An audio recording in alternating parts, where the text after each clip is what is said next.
Assalamualaikum warahmatullahi ta'ala wabarakatuh. Alhamdulillah wassalatu wassalamu ala rasulillah. Dalam peluang dan kesempatan kali ini saya ingin mengajak diri saya dan juga kepada kita semua untuk sama-sama kita mengingati diri kita dengan firman Allah Subhanahu wa taala dalam surah Al-Baqarah ayat 186. Ayat yang seringkali kita baca dalam bulan Ramadan juga, dalam tazkirah berkait dengan puasa. Allah Subhanahu wa taala berfirman, "Wa idza sa'alaka 'ibadi anni fa inni qarib. Ujibu da'watad da'i idza da'an. Falyastajibu li wal yu'minu bi la'allahum yarshudun." Shadaqallahul azim. Yang bermaksud, dan apabila hamba-hambaku bertanya kepadamu tentang aku, maka jawablah bahawasanya aku adalah sangat dekat. Aku mengkabulkan permohonan orang-orang yang berdoa apabila dia berdoa kepadaku. Maka hendaklah mereka itu memenuhi segala perintahku, dan hendaklah mereka beriman kepadaku, agar mereka selalu berada di dalam petunjuk. Yang mana ayat ini berkait dengan doa, dan kita boleh baca dalam beberapa kitab tafsir. Di antara asbabun nuzulnya, dalam satu riwayat menyebut A'rabiyah, orang-orang Arab dusun yang datang bertanya Rasulullah sallallahu alaihi wasallam, adakah Allah itu jauh sehingga kamu perlu melaungkan suara, atau adakah Allah itu dekat hanya cukup dengan kami berbisik? Dalam riwayat lain, sahabat bertanya kepada Nabi sallallahu alaihi wasallam. Lalu mereka bertanya, Allah itu dekat atau jauh?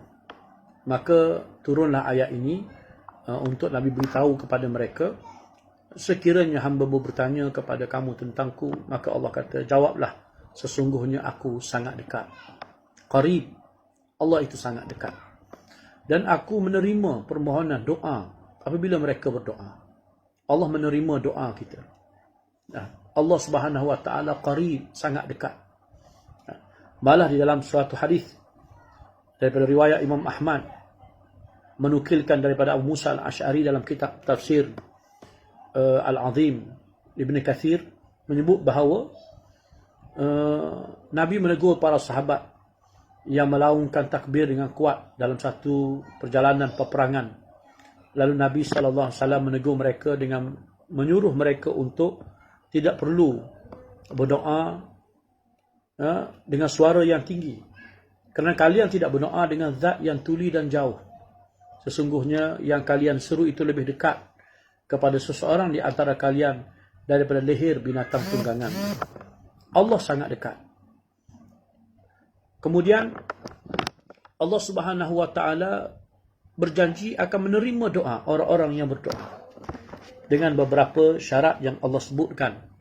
Falyastajibu li, hendaklah kamu itu memenuhi, yakni melaksanakan segala perintah Allah dan beriman kepadanya.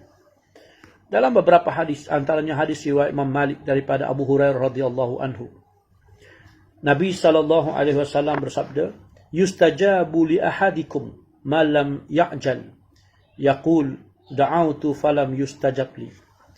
Akan dikabulkan doa salah seorang di antara kalian selama dia tidak minta dipercepatkan, iaitu dia mengatakan, aku sudah berdoa tetapi tidak dikabulkan. Hadis riwayat Bukhari dan Muslim. Dan dalam hadis yang lain, Nabi SAW bersabda, "La yazalu yustajabu lil 'abdi ma lam yad'u bi ithmin aw qati'ati rahimin ma lam yasta'jil." Qila ya Rasulullah, wa mal isti'jal? Qala yaqulu qad da'awtu wa qad da'awtu falam ara yustajabu li fayastahsiru inda dhalik wa yada'ud du'a. Doa seorang hamba akan sentiasa dikabulkan selama dia tidak berdoa untuk perbuatan dosa atau memutuskan hubungan silaturahim, dan selama dia tidak minta dipercepatkan. Lalu ada seorang bertanya, ya Rasulullah, apa yang dimaksudkan dengan minta dipercepatkan itu? Beliau menjawab, dia berkata, aku sudah berdoa dan terus berdoa, tapi belum pernah aku melihat doaku dikabulkan. Maka pada saat itu dia merasa letih dan tidak mahu lagi berdoa selepas daripada itu. Maka sebab itu, di antara syarat-syarat suatu kita berdoa kepada Allah Subhanahu wa taala, mestilah disertakan dengan husnudzan, kerana Allah mengikut sangkaan kita terhadapnya. Yakinlah, beriman kepada Allah Subhanahu wa taala yang tidak akan memungkiri janjinya. Sama ada doanya itu dikabulkan segera ataupun tertangguh, ataupun digantikan dengan yang lebih baik di hari akhirat, ataupun apa yang kita minta itu diganti dengan sesuatu yang lain yang lebih baik lagi selepas daripada ini. Yang penting kita bersangka baik kepada Allah Subhanahu wa taala. Kemudian di samping masa yang sama, kita kena muhasabah untuk kita melihat di mana mungkin ada kesilapan-kesilapan kita yang tidak mencukupkan syarat doa kita diterima oleh Allah. Mungkin ada perkara yang kita lakukan selama ini yang menjadikan kita jauh daripada Allah. Di antaranya Nabi SAW bersabda dalam satu hadis, "Salathatun la turaddu da'watuhum al-imamul adil was-sa'imu hatta yuftir wa da'watul mazlum yarfa'uha Allahu dunal ghamami yawmal qiyamah wa tuftahu laha abwabus sama' wa yaqulu bi'izzati la ansurannaka walau ba'da hin." Ada 3 orang yang doanya tidak akan ditolak. Pemimpin yang adil, orang yang berpuasa hingga berbuka, dan doa orang yang dizalimi. Allah akan menaikkan doanya tanpa terhalang awan mendung pada hari kiamat, dan dibukakan baginya pintu-pintu langit, dan dia yakni Allah berfirman, "Demi kemuliaanku, aku pasti menolongmu meskipun beberapa saat lagi." Alhamdulillah, hari ini Dewan Ulama PAS Pahang menyeru kepada semua warga dan juga ahli-ahli untuk melakukan puasa sunat dan memperbanyakkan doa. Mudah-mudahan itu satu daripada usaha kita. Yang mana di antara doa yang mustajab adalah suatu mana kita berpuasa sehinggalah berbuka. Mudah-mudahan insya-Allah kita terus bersangka baik dan berdoa kepada Allah. Di samping mengubah kehidupan kita, supaya kita menjadi orang yang memenuhi perintah Allah Subhanahu wa taala. Mungkin di sana ada kesilapan-kesilapan yang kita lakukan. Sekarang inilah medannya untuk kita perbetulkan, masanya untuk kita perbetulkan. Dan selain itu, wal yu'minu bi, kita kembali memperkukuhkan keimanan kita kepada Allah Subhanahu wa taala, bahawa meyakini Allah Maha berkuasa. Allah yang menciptakan seluruh alam ini, apa yang ada di langit dan di bumi, termasuk Allah lah yang menciptakan virus ini.